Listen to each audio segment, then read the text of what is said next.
Chipotle is a stock we're all watching today. They had a slight beat in the second quarter with digital sales more than tripling and accounting for more than half of overall sales. Joining us now is Jack Hartung. He is Chipotle's CFO. Jack, good to see you again. Your digital sales completely off the charts, up better than 200%. I know you've made a big investment in digital, coming up with a customizable app, et cetera. Do you think that this trend is going to continue, what you're seeing in digital, and what are your plans for that space? Yeah, I think digital will continue. Going into this pandemic, our sales were already growing. Our digital sales were already growing in the 80, 90, 100% range. So it was already the fastest growing part of our business. What we've seen over the last few years is the more convenient, the more access we give to our customers, the more they come back. And so it's been very, very sticky. And even during, as we've been opening up our dining rooms, we've been able to keep most of, like 80% of the digital gains that we got early on, in April and May. We're holding on to those as our dining rooms are opening up. So as customers are coming back to order in the dining rooms, the digital customers are sticking with us. So I think it's going to last not just through the pandemic, but I think even beyond the pandemic. The convenience factor is a big factor for our customers.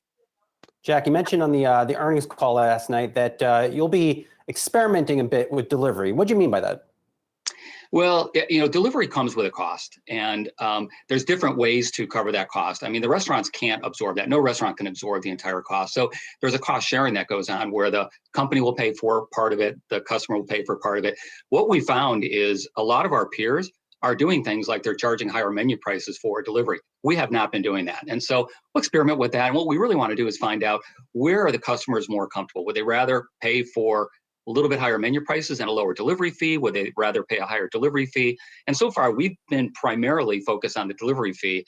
And we've heard from our customers that they don't mind paying a little bit higher prices and then deliver it for free or deliver it for $1. And so we'll experiment, but we're going to do what our customers are most interested in. We know that they like delivery, and now we want to make sure that they feel like they're getting great value when their Chipotle meal gets delivered to them. Jack, if this pandemic marks a turning point in the way we dine, and we're going to be dining out less, have you considered maybe how cost effective is it to have all of those stores? Might we have a smaller Chipotle store, retail store footprint? Does it make sense to keep all those dine-in locations open?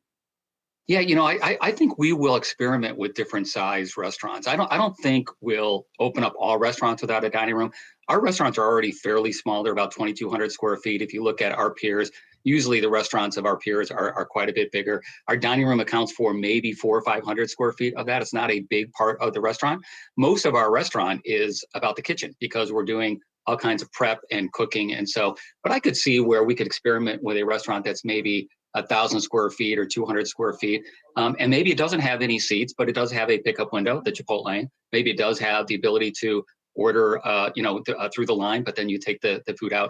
So we'll experiment with that. I still think, when this pandemic's over, a lot of customers will want to sit down. So I think we'll probably have some kind of a mix of traditional full experience Chipotle and some of the smaller formats with different access points. Jack, California, long and important market for Chipotle, but now they have gone back to closing down dine-in eating. What have you seen in your restaurants there, and what does it look like if they don't allow restaurants to open back up dine-in? What does it look like for Chipotle for the rest of the year? Well, fortunately, virtually all of our restaurants have a patio. And so in California, we're able to keep the patios open. So we do have the ability for those few people that do want to order in the restaurant or pick up the restaurant and have a place to eat right there. They can eat on our patios. The reality is, Brian, even in the areas where the dining rooms are still open, the vast majority of our customers that are coming in to order through the line, they do take their food to go. So it's not really having much of an impact on us at all. Now, we're hoping that California, that this retrenching a little bit will bend the curve a little bit so that things will open up going forward. But so far, no real impact on us. And then, Jack, what about avocado? What about avocado prices? I know you teased on the call that you're starting to see some inflation, avocado switching suppliers.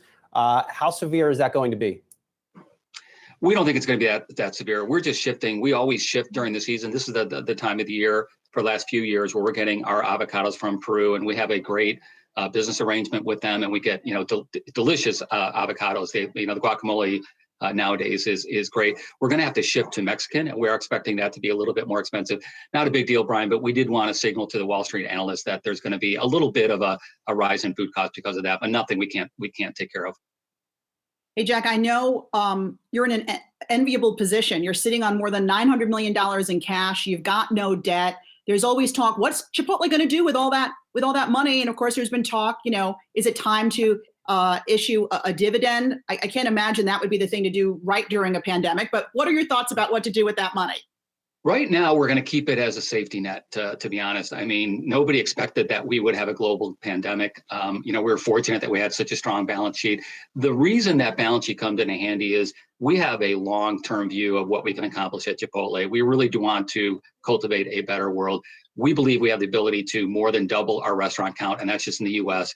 We've got a few restaurants outside the U.S., and there's going to be growth opportunity, there as well. The thing we want to do when you hit a challenge like this, whether it's an economic challenge or a pandemic like this, we want to keep investing in our growth, investing in our people, investing in better quality food. So we want a balance sheet to be able to fund all of that. So for the time being, until things stabilize, we're going to hold on to that cash. As things stabilize a little bit more, we'll begin to return some of that cash back to shareholder. It's most likely going to be in the form of buybacks. There may be a date in the future where we'll pay a dividend, but we're in growth mode right now, so we're not talking about dividends, at this time. All right. And as we were chatting, new trading day got underway with the opening bell on Wall Street, the Dow down about 60 points right now. Jack, before we let you go, I am excited about a new product possibly coming to market, cauliflower rice. It's in the testing stages in Denver and Wisconsin. How are things going, and when might we see it in all stores? Really good. I mean, the test really just took off. It just, hit digital this week, and, customers love it. I've had it. I've never had cauliflower rice till our chefs put it together, and it's really, really delicious. So we're excited about it. The buzz about the cauliflower rice from our customers was fantastic, and now they're in the trial mode. If it goes well, we typically will want to see a test for a couple of months, and let's see what happens after the excitement of the first week or two. And if it sustains and does a great job, which we're optimistic about, we don't have a date in mind, but it'll be in other markets, in the not too distant future. Something to look forward to. Jack Hartung, Chipotle's CFO. Thanks for being with us this morning. Thank you, guys.